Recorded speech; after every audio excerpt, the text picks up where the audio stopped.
mga kalalakihan noong unang panahon ay ibang-iba sa kasuotan nila ngayon.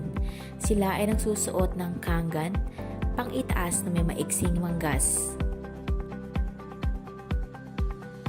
Ang kamisa ay ang pang-itaas ng mga kalalakihan na may tatlong kulay. Pula para sa mga dato, itim o asul para sa mga nasasakupan. Samantala, ang kanilang pang-ibaba ay ang bahag na nakapaikot sa baywang mula sa baywang hanggang sa pagitan ng mga hita. Putong ay karaniwan suot ng mga lalaki. Pag pula ang kulay ng putong, ibig sabihin ay nakapatay ka na ng isang tao. At kapag may burda, ikaw ay nakapatay na ng 7 o higit pa. Ang mga babae ay hindi nagsusuot ng putong, ngunit sila ay nakapusod. Ang mga kababaihan naman ay nagsusuot ng baro at saya, patadyong sa Bisaya. Pula o puting tapis ang nasa kanilang baywang. Ang ating mga ninuno ay mahilig sa alahas at palamuti na gawa sa ginto. Kadalasan, 4 na pares ng gintong hikaw ang kanilang sinusuot at naglalagay din sila ng ginto sa ngipin. Isa ding uri ng pananamit ang pagtatato, kaya tinawag silang pintados na mga Espanyol. Ito ay naging simbolo ng sining at katapangan. Pinaniniwalaan noon na kapag mas maraming tato sa katawan ay mas matapang. Si Apo Fangol, 103 taong gulang ay nag-iisa sa panahon na ito na buhayin ang mga sinaunang tradisyon ng tato na tinatawag na magbabatok sa rehiyon ng Cordillera. Naging bahagi na ng kultura ang Pintados Festival na naging tradisyon na sa siyudad ng Tacloban. Noong 1986, ang Pintados Foundation Incorporated ay binuo ng mamamayan ng Tacloban upang ayusin ang pagdiriwang na ito bilang karangalan ng Senyor Santo Niño. Barong o Barong Tagalog ay ginawa ng mga katutubong Pilipino sa utos ng mga Kastila na gawing aninag na walang bulsa upang maiwasan ang pagtago ng armas at mahiwalay sa mga tao na nasa kapangyarihan. Kamisa de Chinong naman ang panloob madalas ng mga nagsusuot ng barong o Barong Tagalog. Ang rupilan naman ay kadalasang suot ng mga mayayaman o maharlika. Nauso ito noong ika-17 siglo. Yari ito sa balat ng hayop o sa makakapal na koton. Madami pang impluwensya sa atin ng mga Espanyol, katulad ng pantalon, sombrero, tsinelas at sapatos para sa mga lalaki. Ang alampay ay panakip sa dibdib na kinalaunan ay tinawag na panuelo. Paineta sa Tagalog ang suklay na nilalagay sa buhok ng babae bilang palamuti. Minsan sinasamahan ito ng belo.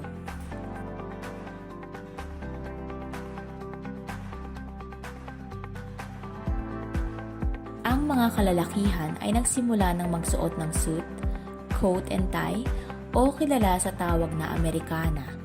Ito na ang sinusuot madalas ng mga kalalakihan sa formal na okasyon kaysa sa Barong Tagalog. Pinakilala ng mga Amerikano ang traje de mestiza. Ito ang mga damit na terno. Ang mga manggas nito ay mas malawak o ang tawag ay butterfly sleeves. At ang saya nito ay may laylayan ng saya de cola na sumasayad sa lupa.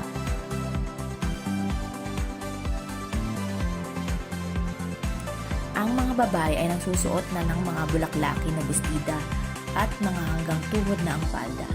Nagkaroon na din ng fashion show at may 8 modelo ng kababaihan ang sumali.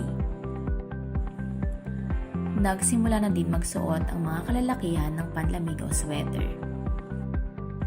Mga pangtaas na makukulay at may iba't ibang disenyo, pantalon at flannel.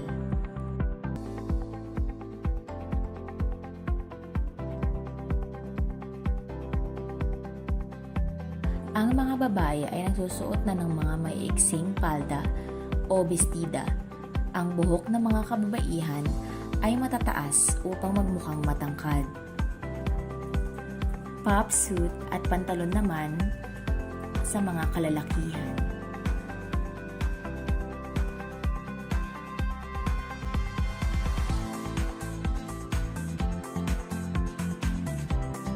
Madalas, ang mga damit ng panahong ito ay makukulay at matitingkad o neon. Bell-bottom pants, turtlenecks, sweater vest, makukulay na polo at pantalon, bandana, may iksing bestida sa babae, shorts sa parehong sinusuot ng lalaki at babae, leggings, leg warmers, headbands, at ang maong na pang-itaas. Uso din ang mahabang buhok para sa mga kalalakihan at kulot naman sa mga kababaihan.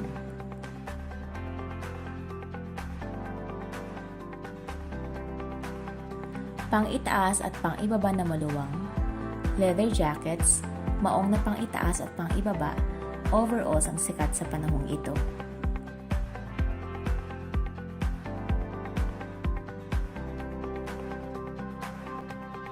May iiksing short na may katenong boots at shirts, at ang pagpapatong-patong ng mga damit tulad ng bestida at leggings bilang pang-ibaba. Ngunit ang pinaka naging mabenta sa panahon na ito ay ang checkered polos.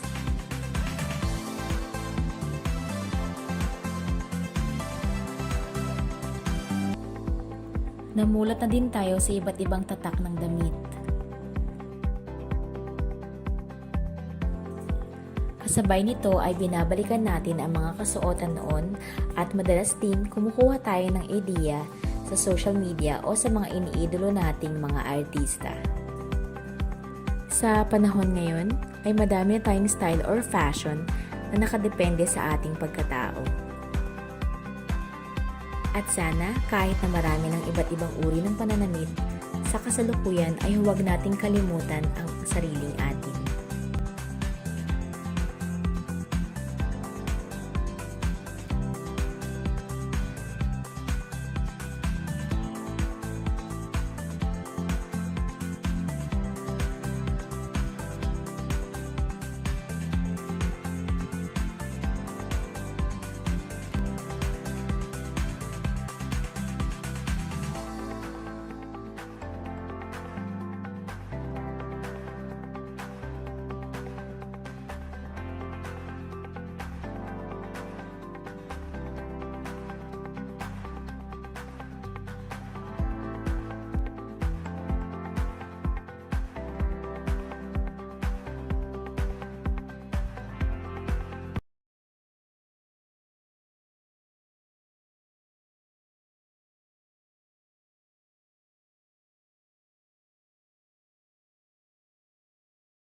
Panapa